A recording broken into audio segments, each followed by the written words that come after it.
പ്രാർത്ഥനയോടെ നോമ്പാരാധന നമുക്ക് ആരംഭിക്കാം. പ്രാർത്ഥിക്കാം. സർവശക്തനും നിത്യനും നീതിമാനുമായ ഞങ്ങളുടെ വാഴ്ത്തപ്പെട്ട നല്ല ദൈവമേ, അങ്ങ് സഹിച്ച പങ്കപ്പാടുകളെ ഓർക്കുവാനും വ്രതശുദ്ധിയോടും സമർപ്പണത്തോടും ദൈവസന്നിധിയിലേക്ക് അടുത്തു വരുവാനും ഈ നോമ്പാരാധനകളിലൂടെ അങ്ങ് ഞങ്ങൾക്ക് നൽകുന്ന ധന്യമായ നിമിഷങ്ങൾക്കായി സ്തോത്രം ചെയ്യുന്നു. ഞങ്ങളുടെ വിവിധങ്ങളായ തിരക്കുകൾക്കിടയിൽ കർത്താവെ അങ്ങേ അന്വേഷിപ്പാൻ സമയം കണ്ടെത്തുന്ന പ്രിയപ്പെട്ടവരെ അങ്ങ് ആശീർവദിക്കണമേ. മറ്റെല്ലാം മാറ്റിവെച്ച് അല്പസമയം ആലയത്തുള്ളിലായിരിക്കാൻ, എല്ലാം മറന്ന അരുമനാഥൻ്റെ പാതാരബിന്ദങ്ങളിൽ അഭയം തേടുവാൻ നൽകുന്ന നിമിഷങ്ങൾക്കായിട്ട് നന്ദി. തൻ്റെ പരസ്യ ശുശ്രൂഷ വേളയിൽ ജനഹൃദയങ്ങളിൽ ചേക്കേറിയ അരുമനാഥൻ്റെ സാമീപ്യം ഗ്രഹിപ്പാൻ ദൈവമേ അങ്ങായി നിമിഷങ്ങളിൽ, ഈ ദിവസങ്ങളിൽ ഞങ്ങൾ കൃപയേകിയാൽ സ്തോത്രം ചെയ്യുന്നു. ഇവിടെ ആയിരിക്കുന്ന എല്ലാ നിൻ്റെ മക്കളെയും ആശീർവദിക്കണമേ. ഇന്നത്തെ ആരാധനയുടെ ആദ്യം മുതൽ അവസാനം വരെ കർത്താവേ അങ്ങയുടെ ദൃഷ്ടി ഞങ്ങളുടെ മേലിരുന്ന് ഞങ്ങളെ ആശീർവദിക്കണമെന്ന് ക്രിസ്തു മുഖാന്തരം പ്രാർത്ഥിക്കുന്നു. കൃപയോടെ കേൾക്കണം നല്ല ദൈവമേ, ആമേൻ. ദൈവനാമ സ്തുതിക്കും മഹത്വത്തിനുമായി നമുക്കെല്ലാവർക്കും ചേർന്ന് ക്രിസ്തീയ ആരാധനയ്ക്കുള്ള പാഠ്യപുസ്തകത്തിൽ 210 മൂന്നാമത്തെ ഗീതം നമുക്ക് പാടാം. സർവ ലോകാധിപ നമസ്കാരം തുടങ്ങുന്നു. മൂന്നാമത്തെ ഗീതം.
സങ്കീർത്തനം നമുക്ക് നിൽക്കവേ തന്നെ വായിക്കാം.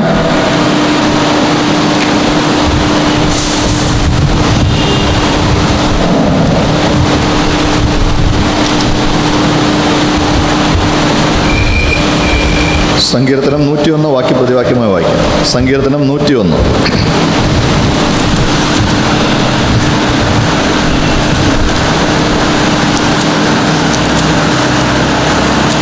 ഞാൻ ന്യായത്തെക്കുറിച്ച് പാടും, യഹോവേ ഞാൻ നിനക്ക് കീർത്തനം പാടും.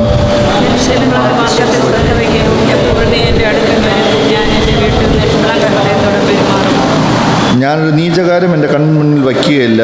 ക്രമം കെട്ടാത്ത പ്രവൃത്തിയെ ഞാൻ വെറുക്കുന്നു, അതെന്നോട് ചേർന്ന് പറ്റുകയില്ല. കൂട്ടുകാരനെ കുറിച്ച് ഏഷണി പറയുന്നവനെ ഞാൻ നശിപ്പിക്കും. ഉന്നതഭാവവും നികളവുമുള്ളവനെ ഞാൻ സഹായിക്കുകയില്ല.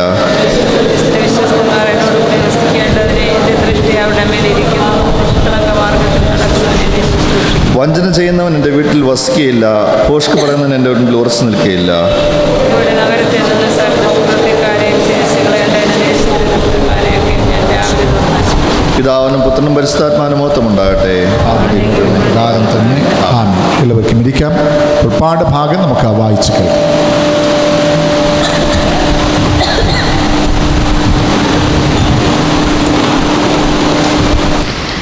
പഴയ നിയമ വേദഭാഗം യെശയ്യാ പ്രവാചകന്റെ പുസ്തകം 58-ാം അധ്യായം 1 മുതൽ 14 വരെയുള്ള വാക്യങ്ങൾ. യെശയ്യാ പ്രവാചകന്റെ പുസ്തകം 58-ാം അധ്യായം 1 മുതൽ 14 വരെയുള്ള വാക്യങ്ങൾ. ഉറക്കെ വിളിക്കാം, അടങ്ങിയിരിക്കരുത്.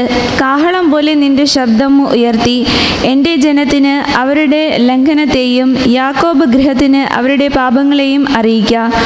എങ്കിലും അവർ എന്നെ ദിനംപ്രതി അന്വേഷിച്ച് എൻ്റെ വഴികളെ അറിവാൻ ഇച്ഛിക്കുന്നു.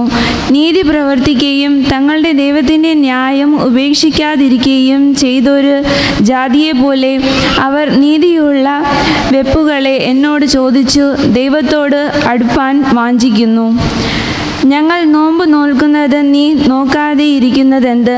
ഞങ്ങൾ ആത്മദമനം ചെയ്യുന്നത് നീ അറിയാതിരിക്കുന്നതെന്ത്? ഇതാ, നിങ്ങൾ നോമ്പ് നോക്കുന്ന ദിവസത്തിൽ തന്നെ നിങ്ങളുടെ കാര്യാദികളെ നോക്കുകയും നിങ്ങളുടെ എല്ലാ വേലക്കാരെയും കൊണ്ട് അധ്വാനിപ്പിക്കുകയും ചെയ്യുന്നു. നിങ്ങൾ വിവാദത്തിനും കലഹത്തിനും ക്രൂരമുഷ്ടി കൊണ്ട് അടിക്കേണ്ടതിനും നോമ്പ് നോൽക്കുന്നു. നിങ്ങളുടെ പ്രാർത്ഥന ഉയരത്തിൽ കേൾപ്പാൻ തക്കവണ്ണമല്ല നിങ്ങൾ ഇന്ന് നോമ്പ് നോക്കുന്നത്. എനിക്ക് ഇഷ്ടമുള്ള നോൻപ് മനുഷ്യൻ ആത്മദമനം ചെയ്യുന്ന ദിവസവും ഇങ്ങനെയുള്ളതോ? തലയെ വേഴത്തെ പോലെ കുനിക്കുകയും രട്ടും വെണ്ണീരും വിരിച്ച് കിടക്കുക, ഇതാകുന്നുവോ ഉപവാസം? ഇതിനോ നീ നോമ്പെന്നും യഹോവയ്ക്ക് പ്രസാദമുള്ള ദിവസമെന്നും പേർ പറയുന്നത്? അന്യായ ബന്ധങ്ങളെ അഴിക്കുക, നുകത്തിൻ്റെ അമിക്കയറുകളെ അഴിക്കുക, പീഡിതരെ സ്വതന്ത്രരാക്കി വിട്ടയക്കുക, എല്ലാ നുകത്തെയും തകർക്കുക. ഇതല്ലോ എനിക്ക് ഇഷ്ടമുള്ള ഉപവാസം. വിശപ്പുള്ളവന് നിന്റെ അപ്പം നുറുക്കി കൊടുക്കുന്നതും അലഞ്ഞു നടക്കുന്ന സാധുക്കളെ നിന്റെ വീട്ടിൽ ചേർത്ത് കൊള്ളുന്നതും നഗ്നനെ കണ്ടാൽ അവനെ ഉടുപ്പിക്കുന്നതും നിന്റെ മാംസരക്തങ്ങളായിരിക്കുന്നവർക്ക് നിന്നെ തന്നെ മറയ്ക്കാതെ ഇരിക്കുന്നതും അല്ലയോ? അപ്പോൾ നിന്റെ വെളിച്ചം ഉഷസ് പോലെ പ്രകാശിക്കും, നിന്റെ മുറിവുകൾക്ക് വേഗത്തിൽ പൊറുതി വരും. നിന്റെ നീതി നിനക്ക് മുൻപായി നടക്കും, യഹോവയുടെ മഹത്വം നിന്റെ പിമ്പട ആയിരിക്കും. അപ്പോൾ നീ വിളിക്കും, യഹോവ ഉത്തരമരുളും. നീ നിലവിളിക്കും, ഞാൻ വരുന്നു എന്ന് അവൻ അരുളി ചെയ്യും. നുകവും വിരൽ ചൂണ്ടുന്നതും വഷളത്വം സംസാരിക്കുന്നതും നീ നിന്റെ നടുവിൽ നിന്ന് നീക്കിക്കളയുകയും വിശപ്പുള്ളവനോട് നീ താല്പര്യം കാണിക്കുകയും കഷ്ടത്തിൽ ഇരിക്കുന്നവന് തൃപ്തി വരുത്തുകയും ചെയ്യുമെങ്കിൽ നിന്റെ പ്രകാശം ഇരുളിൽ ഉദിക്കും, നിന്റെ അന്ധകാരം മാധ്യാഹ്നം പോലെ ഇരിക്കും. യഹോവ നിന്നെ എല്ലായ്പ്പോഴും നടത്തുകയും വരണ്ട നിലത്തിലും നിന്റെ വിശപ്പ് അടക്കി നിന്റെ അസ്ഥികളെ ബലപ്പെടുത്തുകയും ചെയ്യും. നീ നനവുള്ള തോട്ടം പോലെയും വെള്ളം വറ്റിപ്പോകാത്ത നീരുറവ് പോലെയും ആകും. നിന്റെ സന്തതി പുരാതന ശൂന്യങ്ങളെ പണിയും, തലമുറ തലമുറയായി കിടക്കുന്ന അടിസ്ഥാനങ്ങളെ നീ കെട്ടിപ്പൊക്കും. കേടു തീർക്കുന്നവനെന്നും കുടിയിരിപ്പാൻ തക്കവണ്ണം പാതകളെ യഥാസ്ഥാനത്താക്കുന്നവനെന്നും നിനക്ക് പേർ പറയും. നീ എൻ്റെ വിശുദ്ധ ദിവസത്തിൽ നിന്റെ കാര്യാദികൾ നോക്കാതെ ശബ്ബത്തിൽ നിന്റെ കാൽ അടക്കി വെച്ച് ശബ്ബത്തിനെ ഒരു സന്തോഷം എന്നും യഹോവയുടെ വിശുദ്ധ ദിവസത്തെ ബഹുമാനയോഗ്യം എന്നും പറയുകയും നിന്റെ വേലയ്ക്ക് പോകുകയോ നിന്റെ കാര്യാദികളെ നോക്കാതെയോ വ്യർത്ഥ സംസാരത്തിൽ നേരം പോക്കുകയോ ചെയ്യാതെ വണ്ണം അതിനെ ബഹുമാനിക്കുകയും ചെയ്യുമെങ്കിൽ നീ യഹോവയിൽ പ്രമോദിക്കും. ഞാൻ നിന്നെ ദേശത്തിലെ ഉന്നതങ്ങളിൽ വാഹനമേറ്റി ഓടുമാറാക്കുകയും നിന്റെ പിതാവായ യാക്കോബിൻ്റെ അവകാശം കൊണ്ട് നിന്നെ പോഷിപ്പിക്കുകയും ചെയ്യും. യഹോവയുടെ വായല്ലോ അരുളി ചെയ്തിരിക്കുന്നത്. മധ്യസ്ഥ പ്രാർത്ഥനയ്ക്കായി നമുക്ക് തലകൾ വണക്കാം, ദൈവത്തോട് പ്രാർത്ഥിക്കാം. അല്പസമയം നമ്മുടെ ഹൃദയങ്ങളെ ഏകാഗ്രമാക്കി അത്യുന്നതനായവൻ്റെ മുഖത്തേക്ക് നമുക്ക് നോക്കാം. നമുക്ക് വേണ്ടി ക്രൂശിതനായ ക്രിസ്തുദേവൻ്റെ ആ മുഖത്തേക്ക് നമുക്കൊന്ന് നോക്കാമോ? അടിപ്പിണരുകളാൽ സൗഖ്യമേകുന്ന അരുമനാഥൻ ഈ രാത്രികാലം നമ്മെ തൊടേണ്ടതിന്, നമുക്ക് ആശ്വാസം പകരേണ്ടതിന് ആ യേശു കർത്താവിനോട് നമുക്ക് യാചിക്കാം.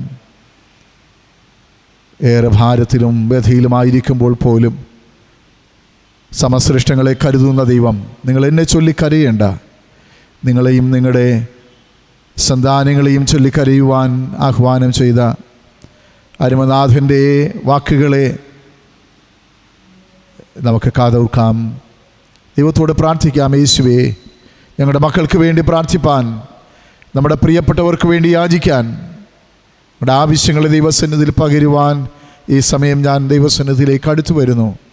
എന്നോട് ഇടപെടണമേ. അങ്ങയുടെ ആണിപ്പഴുതേറ്റ് കരം നീട്ടി എന്നെ സ്പർശിക്കണമേ. എൻ്റെ കുടുംബത്തെ തൊടണമേ. കർത്താവേ, വേദിയിലും വേദനയിലുമായിരിക്കുന്ന ഞങ്ങളുടെ പ്രിയപ്പെട്ടവരെങ്ങ് സ്പർശിച്ച് വിടുതലയിക്കണമേ എന്ന് വിനയപൂർവ്വം നമുക്ക് പ്രാർത്ഥിക്കാം. മനസ്സുകളെ ഏകാഗ്രമാക്കി ക്രൂശിതനായ ക്രിസ്തുവിൻ്റെ മുഖത്തേക്ക് ഉറ്റുനോക്കി അല്പസമയം മൗനമായി നമുക്ക് ദൈവത്തോട് പ്രാർത്ഥിക്കാം.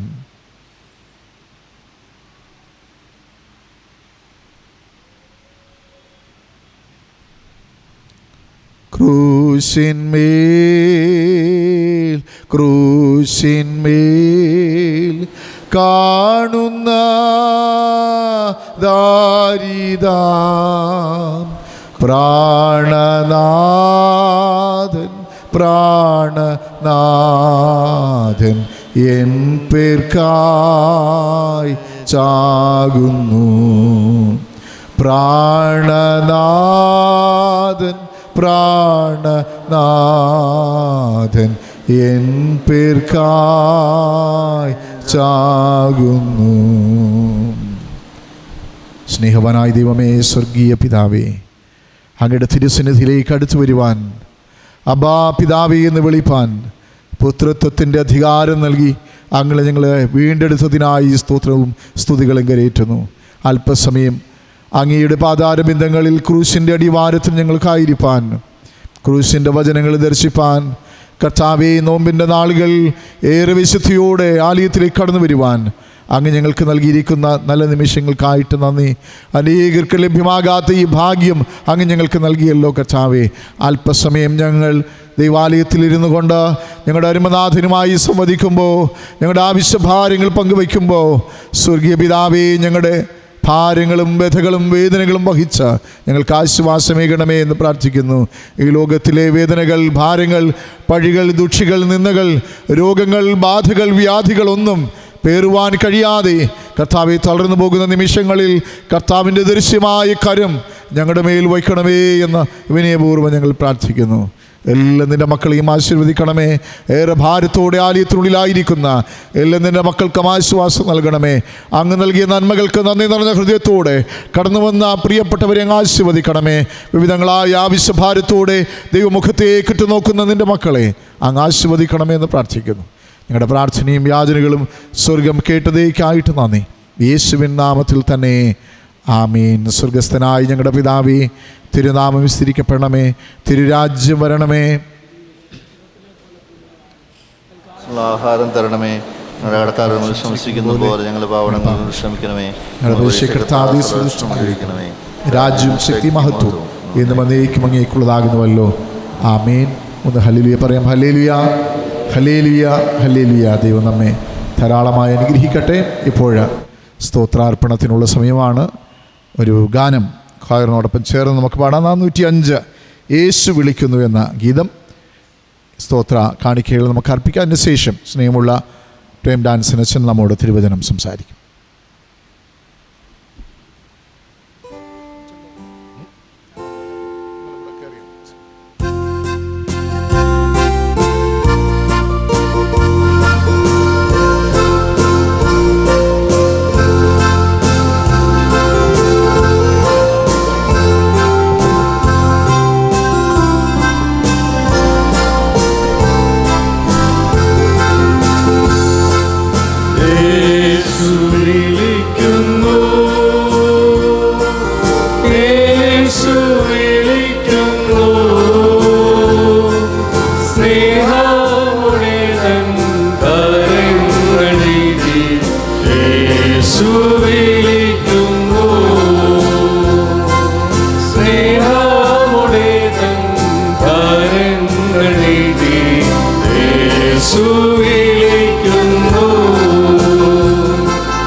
ശ്വാസം നൽകിയിടും എന്നറിഞ്ഞു നീ യേശുവെ നോക്കിയ എണ്ണമില്ലാതെന്ന നൽകിയിടും എന്നറിഞ്ഞു നീ യേശുവെ നോക്കിയ എണ്ണമില്ലാതെന്ന നൽകിയിടും യേശു വിളിക്കുന്നു യേശു വിളിക്കുന്നു സ്നേഹമുടെ തൻ കരങ്ങൾ നീട്ടി യേശു വിളിക്കുന്നു സ്നേഹമുടെ തൻ കരങ്ങൾ നീട്ടി യേശു വിളിക്കുന്നു കണ്ണീരെല്ലാം തുടയ്ക്കും കൺമണിയോൾ കാക്കും കണ്ണീരെല്ലാം തുടയ്ക്കും കൺമണി പോൽ കാക്കും കാർമേഘം പോലെ കഷ്ടങ്ങൾ വന്നാൽ കനിവോടെ നിന്നെ കാത്തിടുന്ന കാർമേഘം പോലെ കഷ്ടങ്ങൾ വന്നാൽ കനിവോടെ നിന്നെ കാത്തിടുന്ന യേശു വിളിക്കുന്നു യേശു വിളിക്കുന്നു സ്നേഹമുടെ കരങ്ങൾ നീട്ടി യേശു വിളിക്കുന്നു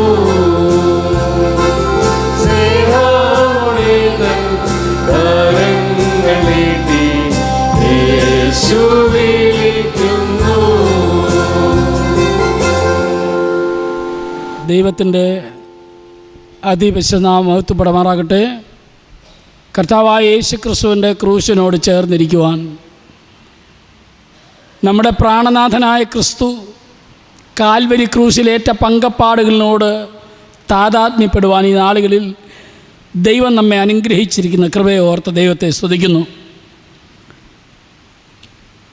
ക്രൈസ്തവ ജനതയുടെ ഏറ്റവും പ്രധാനപ്പെട്ട സമർപ്പണത്തിൻ്റെ നാളുകളാണ് 40 ദിവസത്തെ നോമ്പ് ആരാധന. അത് ഇന്നലെ ആഷ് വെനസ്ഡേയിലൂടെ ആരംഭിക്കുവാനായിട്ട് ദൈവം കൃപ നൽകി. ഇന്ന് വായിച്ചു കേട്ട വേദഭാഗം നിങ്ങൾ ശ്രദ്ധിച്ചു കാണും. യെശയ്യാ പ്രവാചകന്റെ പുസ്തകം 58-ാം അധ്യായം 1 മുതൽ 14 വരെയുള്ള വാക്യങ്ങൾ. ഇന്ന് പങ്കെടുത്തിരിക്കുന്ന പ്രിയപ്പെട്ടവരെ പ്രത്യേകാൽ അനുമോദിക്കുകയും അവർക്ക് വേണ്ടി പ്രത്യേകാൽ ഞങ്ങൾ പ്രാർത്ഥിക്കുകയും ചെയ്യുന്നു. സമർപ്പണത്തോടെ ഈ നാളുകളിൽ ആരാധനയ്ക്ക് നോമ്പിന് പങ്കെടുക്കുന്നവർക്ക് ദൈവത്തിൻ്റെ അത്ഭുതകരമായിട്ടുള്ള അനുഭവം ഉണ്ടാകും. അതിന് യാതൊരു തർക്കവുമില്ല. കാലം തെളിയിച്ചതാണ്. കൃത്യസമയത്ത് തുടങ്ങി കൃത്യസമയത്ത് തന്നെ അവസാനിപ്പിക്കും. സമയക്രമം കൃത്യമായി പാലിക്കും. കാരണം പകലുള്ള ആ ബദ്ധപ്പാടുകളുടെ മധ്യേ നിങ്ങൾ സമയം കണ്ടെത്തിയിരിക്കുന്നത് ദൈവത്തിന് പ്രസാദകരമാണ്. നാളെയും പ്രഭാതത്തിൽ അവരവരുടെ കർത്തവ്യങ്ങൾക്ക് കടന്നു പോകേണ്ടതാണ് എന്ന് ഞങ്ങൾക്കും ഉത്തമ ബോധ്യമുണ്ട്. ദൈവം നമ്മെ അനുഗ്രഹിക്കട്ടെ. യെശയ്യാ പ്രവാചകൻ്റെ പുസ്തകം 58-ാം അധ്യായം നോമ്പിൻ്റെ വളരെ പ്രധാനപ്പെട്ട കാര്യങ്ങളെ ഉണർത്തുന്നതാണ്. ഈ വരുന്ന ദിവസങ്ങളിൽ ആ അധ്യായത്തിലെ 1 മുതൽ 14 വരെയുള്ള വാക്യങ്ങളെ വിശദമായിട്ട് നാം ധ്യാനിക്കും. എൻ്റെ ധ്യാനത്തിൽ ദൈവത്തിൻ്റെ കൃപ നമ്മിൽ പെരുകട്ടെ. പരിശുദ്ധാത്മാവിൻ്റെ നിറവിൽ നമുക്ക് ആയിരിക്കാം. 58-ൻ്റെ 5-ാം വാക്യത്തിൽ എനിക്ക് ഇഷ്ടമുള്ള നോമ്പും മനുഷ്യൻ ആത്മതപനം ചെയ്യുന്ന ദിവസവും ഇങ്ങനെയുള്ളതോ. നാം ഇവിടെ ആയിരിക്കുന്നത് മനുഷ്യരെ കാണിക്കുവാനല്ല, ദൈവത്തിൻ്റെ മുഖം പ്രസാദിപ്പിക്കുവാനാണ്. ദൈവവും നാമും തമ്മിലുള്ള ബന്ധമാണ് നോമ്പ് അർത്ഥമാക്കുന്നത്. എനിക്ക് ദൈവത്തോട് എത്രമാത്രം സ്നേഹമുണ്ട് എന്ന് സമൂഹത്തിൽ പ്രഖ്യാപിക്കുന്നതാണ് നോമ്പിൻ്റെ ദിനങ്ങൾ. ഇന്നലെ നോമ്പിൻ്റെ തുടക്കത്തിൽ അച്ഛൻ പറഞ്ഞത് നമുക്ക് ഓർമ്മ കാണും. നോമ്പെന്ന് പറയുന്നത് വീണ്ടെടുപ്പിൻ്റെ കാലം. പാപം ചെയ്ത് ഈ ലോകത്തിന് അടിമപ്പെട്ടു പോയ, പാപത്തിന് അടിമപ്പെട്ടു പോയ മനുഷ്യൻ്റെ വീണ്ടെടുപ്പിൻ്റെ കാലം. അതാണ് ഈ നോമ്പിൽ മനുഷ്യവർഗത്തിന് അർത്ഥം നൽകുന്നതാണ് ഈ നോമ്പ്. ഈ നോമ്പ് നമ്മൾ ആചരിക്കുന്നത് കൊണ്ട് നമുക്ക് മാത്രമല്ല, നമ്മുടെ കുടുംബാംഗങ്ങൾക്ക് മാത്രമല്ല, നമ്മുടെ സഭയിലെ വിശ്വാസികൾക്ക് മാത്രമല്ല, നമ്മുടെ സമൂഹത്തിന്, നാം ജോലി ചെയ്യുന്ന സ്ഥലങ്ങളിൽ, നാം പഠിക്കുന്ന ഇടങ്ങളിൽ ഇതിൻ്റെ അനുഗ്രഹം വ്യാപിക്കും. ഈ നോമ്പിൻ്റെ കാലഘട്ടം ക്രൂശും യേശുവും ഇതിനെ ചേർത്ത് ചിന്തിക്കുന്നതാണ് ഈ നോമ്പിൻ്റെ ദിനങ്ങൾ. ക്രിസ്തുവിനെയും ക്രൂശിനെയും ഓർമ്മിക്കുകയും ഓർമ്മ പുതുക്കുകയും ചെയ്യുന്ന കാലഘട്ടമാണ് നോമ്പ്.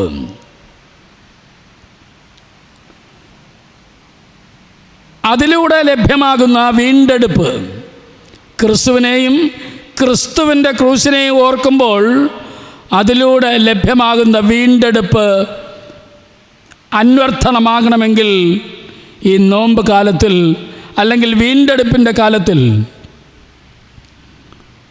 3 കാര്യങ്ങൾ വളരെ പ്രധാനമാണ്. ഈ 3 കാര്യങ്ങൾ ഇല്ലാതെ നോമ്പ് കാലഘട്ടമില്ല. അനുതാപം, ഒരുക്കം, സമർപ്പണം. അനുതാപം, ഒരുക്കം, സമർപ്പണം. ഇത് നമ്മുടെ ജീവിതത്തിൽ അത്യന്താപേക്ഷിതമായ കാര്യമാണ്. ഈ അനുതാപവും ഒരുക്കവും സമർപ്പണവും, ഈ 3 കാര്യവും ധൂർത്തപുത്രനായ ആ മകൻ്റെ ജീവിതത്തിൽ അന്വർത്ഥമായിരുന്നു. നമുക്കറിയാം, ചാമ്പൽ ബുധൻ മുതൽ വിശുദ്ധ വാരത്തിലെ ശനിയാഴ്ച വരെയുള്ള 40 ദിവസങ്ങൾ സ്വയം നിയന്ത്രണത്തിനുള്ള ദിനങ്ങളാണ്. ഈസ്റ്റർ ആത്മീകമായി ആഘോഷിക്കുന്നതിന് മുമ്പുള്ള ഒരുക്കത്തിൻ്റെ കാലഘട്ടം. അർത്ഥവത്തായി ഈസ്റ്റർ ആഘോഷിക്കണമെങ്കിൽ അതിനേക്കാളും ആത്മീയമായി അർത്ഥവത്തായി നോമ്പ് കാലഘട്ടം ആചരിക്കണം. ക്രിസ്തീയ വചനപ്രകാരം നോമ്പ് ആചരിക്കുന്നവർക്കാണ് ഉയർപ്പിൻ്റെ ആഘോഷം. ഈ കാലഘട്ടത്തിൽ ഉപവാസത്തിനും വചനധ്യാനത്തിനും പ്രാർത്ഥനയ്ക്കും സാധാരണയിൽ കൂടുതൽ സമയം കണ്ടെത്തേണ്ട കാലഘട്ടം. അതാണ് 3 കാര്യങ്ങൾ ചുരുക്കമായി ഞാൻ പറഞ്ഞത്. അനുതാപം, ഒരുക്കം, സമർപ്പണം. ഈ അനുതാപവും ഒരുക്കവും സമർപ്പണവും നമ്മുടെ ജീവിതത്തിലുണ്ട് എങ്കിൽ ധൂർത്തപുത്രനെ പിതാവ് തൻ്റെ ഭവനത്തിലേക്ക് സ്വീകരിച്ചതുപോലെ വീണ്ടും വരുന്നതിനായ കർത്താവായ യേശു ക്രിസ്തു നമ്മെ മുൻകാലഘട്ടത്തിലെ ഒന്നും നോക്കാതെ 2 കൈയും നീട്ടി സ്വീകരിക്കും. അനുദപിക്കുവാൻ തയ്യാറാണോ? അവൻ പന്നിയുടെ കൂട്ടിൽ നിന്ന് അനുദപിക്കുകയാണ്. എൻ്റെ അപ്പൻ്റെ ഭവനത്തിൽ അനേകം കൂലിക്കാർ തിന്ന് ശേഷിപ്പിക്കുന്നു, ഞാനോ വിശപ്പ് കൊണ്ട് മരിക്കാറായിരിക്കുന്നു. എന്നിട്ട് അവൻ പറയുകയാണ്, ആത്മതപനം ചെയ്യുകയാണ്, എൻ്റെ അപ്പൻ്റെ അടുക്കൽ ഞാൻ പോകും. അവനോട് പറയും, അപ്പാ, ഞാൻ അങ്ങയോടും സ്വർഗത്തോടും പാപം ചെയ്തിരിക്കുന്നു. നമ്മുടെ ജീവിതത്തിൻ്റെ വഴിത്താരയിൽ നമ്മുടെ സംസാരത്തിലൂടെ, നമ്മുടെ ചിന്തയിലൂടെ, പ്രവൃത്തിയിലൂടെ പാപം ചെയ്യുന്നതിനുള്ള അവസരങ്ങൾ ഉണ്ടായിട്ടുണ്ട് എങ്കിൽ അനുദപിച്ച് കർത്താവിനോട് കൂടെ ചേരുവാൻ, ഒരുക്കപ്പെടുവാൻ, സമർപ്പിക്കുവാൻ ഈ നാളുകളിൽ നമുക്ക് ദൈവം അവസരം നൽകിയിരിക്കുന്നു. അവൻ അനുദപിച്ച് അങ്ങനെ അവിടെ ഇരുന്നില്ല, അവൻ ഒരുക്കുകയാണ് തന്നെ. അവൻ പറയുകയാണ്, ഞാൻ എൻ്റെ അപ്പൻ്റെ അടുക്കൽ പോകും. അപ്പനോട് ഞാൻ പറയും, സ്വർഗത്തോടും നിന്നോടും പാപം ചെയ്തിരിക്കുന്നു. സമർപ്പണം. അങ്ങനെ അവൻ പ്രവർത്തിക്കുന്നു, അപ്പൻ അവനെ സ്വീകരിക്കുന്നു. ഈ പ്രധാനപ്പെട്ട 3 കാര്യങ്ങൾ, അനുതാപം, ഒരുക്കം, സമർപ്പണം, ഈ 3 കാര്യങ്ങൾ നോമ്പിൽ വളരെ വിലപ്പെട്ട കാര്യങ്ങളാണ്. ഹൃദയത്തിൽ എഴുതിയിടുക.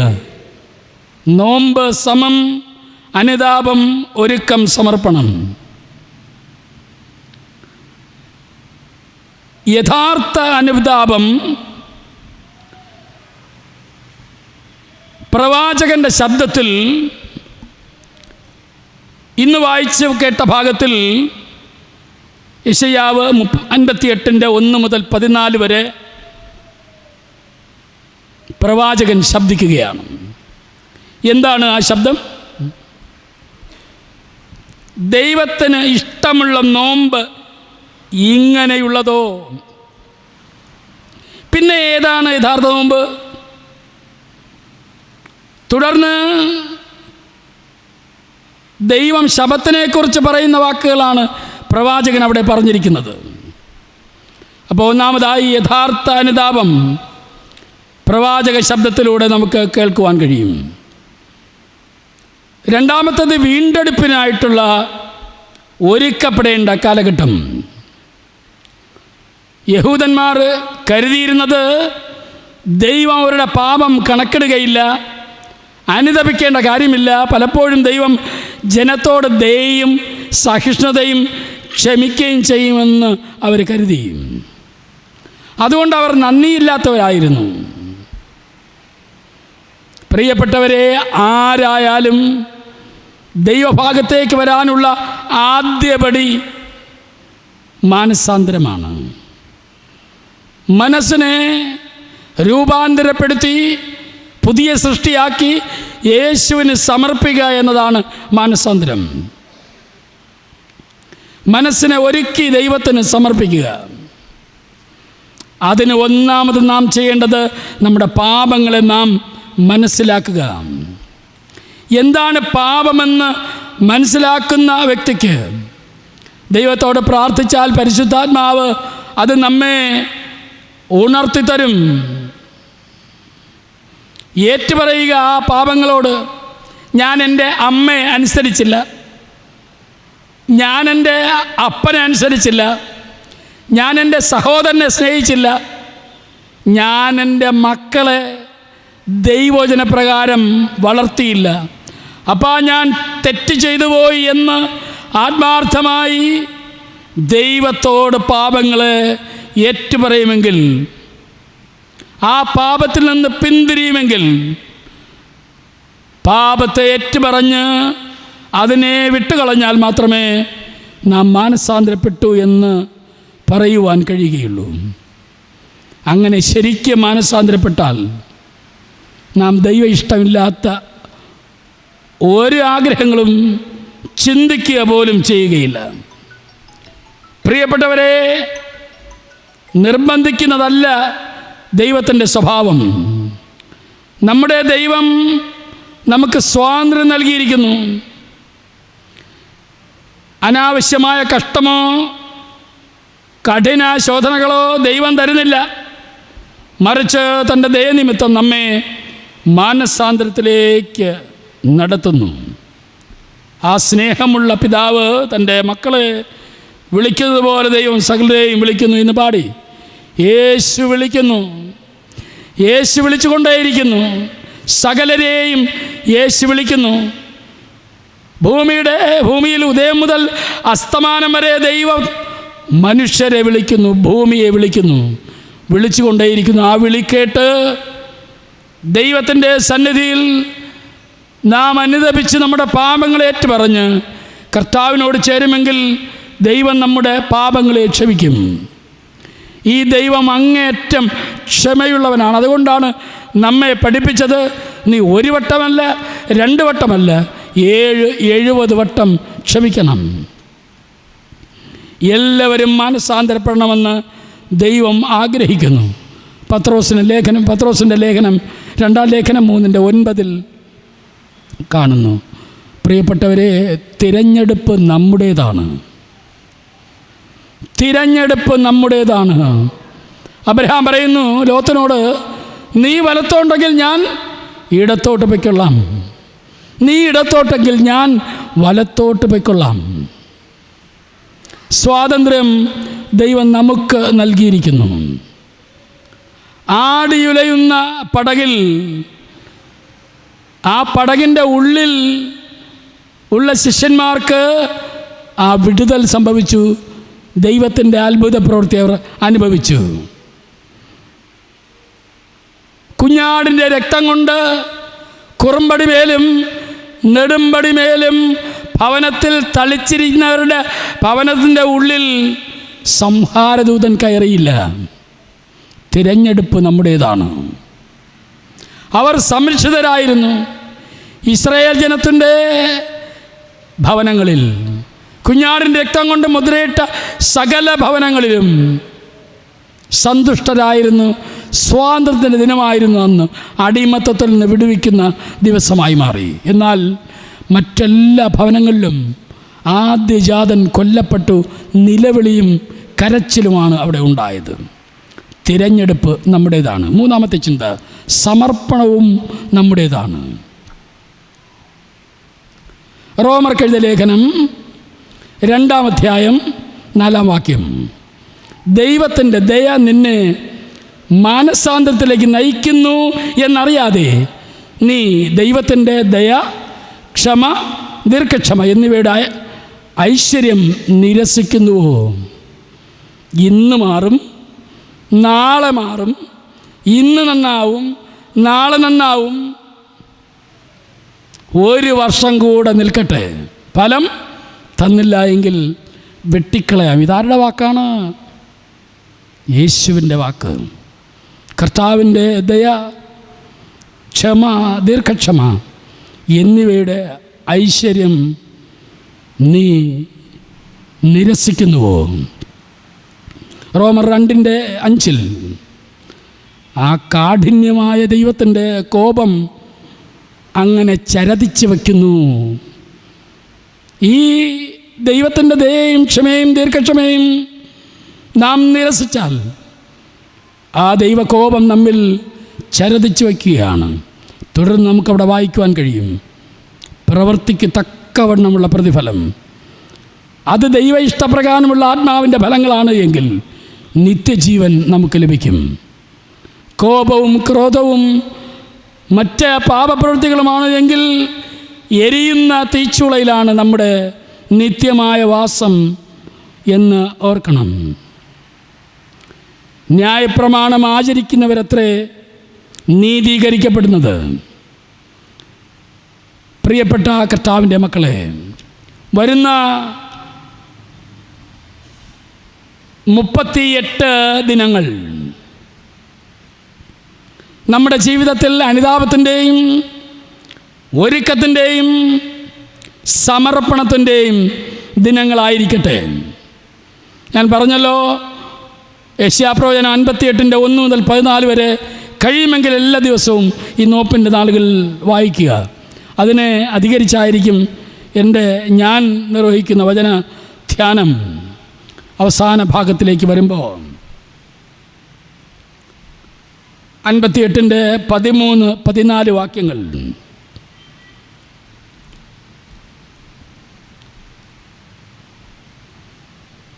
അതിൽ 12-ാമത്തെ വാക്യം, നിന്റെ സന്തതി പുരാതന ശൂന്യങ്ങളെ പണിയും, തലമുറ തലമുറയായി കിടക്കുന്ന അടിസ്ഥാനങ്ങളെ നീ കെട്ടിപ്പൊക്കും,